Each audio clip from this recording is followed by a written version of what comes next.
الحمد لله وكفى والصلاة والسلام على رسوله المصطفى.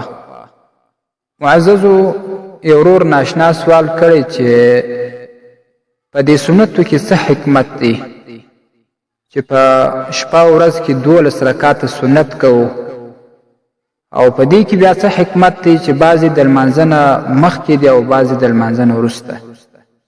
الجواب بالله التوفیق.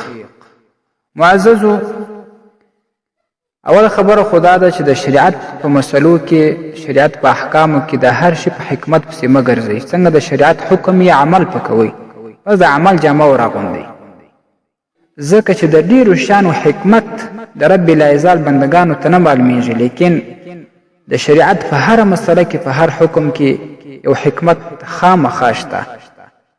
اوس د مسلې بیان ته راځو.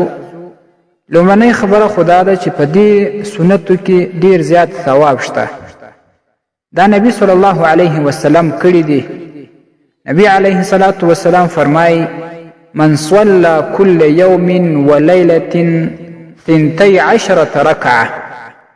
کم څوک چې په ورځ شپه کې 12 رکعاته د سنت لمونځ وکوي، بني له بیت فی الجنه، د دپاره به په جنت کې یو بیته یو ښایسته کور جوړ شي. دا خو د دې ثواب دی.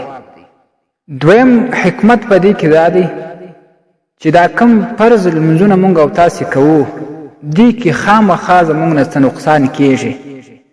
نو کم نقصان چې په دې لمانځه کې زمونږ نه وشي، دا هم په حدیث کې راځي چې د قیامت په ورځ به د مسلمان د لمانځه کې نقصان وي، رب العزال به بیا دا حکم وکړي چې دغه زما بنده نور کم نفلی عبادات کړي دي که نه، تاسې راوړئ چې د دې فرایضو نقصان په هغه نفلی عباداتو باندې ورپوره کړو.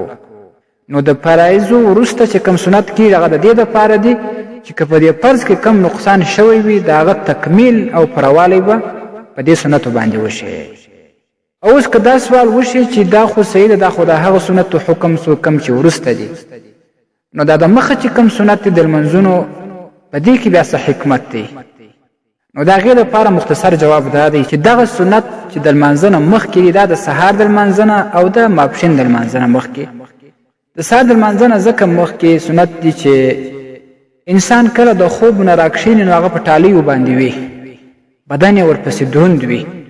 نو بیا که دغه مخکې تر فرایضو د 2 رکعاته سنت وکړي، دوی به دې فرایضو ته جوړ شي، د بدن به چسب شي، نو بیا به دا فرض لمونځ 2 رکعات ورپسې وکړي.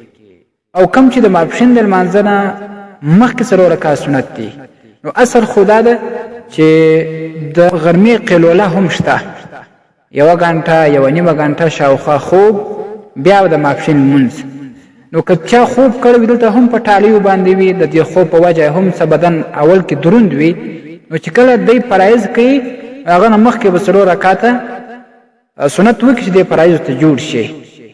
او که څوک دا د غرمې خوب یعنی قیلوله ونه کړي، لیکن په کاروبار باندې مصروفه وي، سهار په خپل کار پسې وتلی، ماپښین بیا لمانځه ته راځي، نو بیا هم په دې کې حکمت دا دی چې د انسان دا فکر د خپل کار سره وي.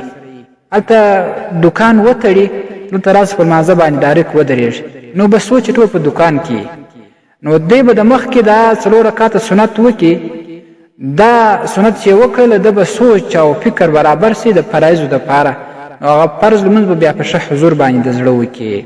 دې کې حکمت دا دی. الحمدلله د شریعت په هره مسله کې په هر حکم کې داسې یو راز او حکمت پروت دی. مونږ او تاسو به په حکمتو پسې نه ګرځو چې څنګه د شریعت حکم وو هغه باندې به د عمل جامه وراغوندو. السلام علیکم ورحمة الله وبرکاته.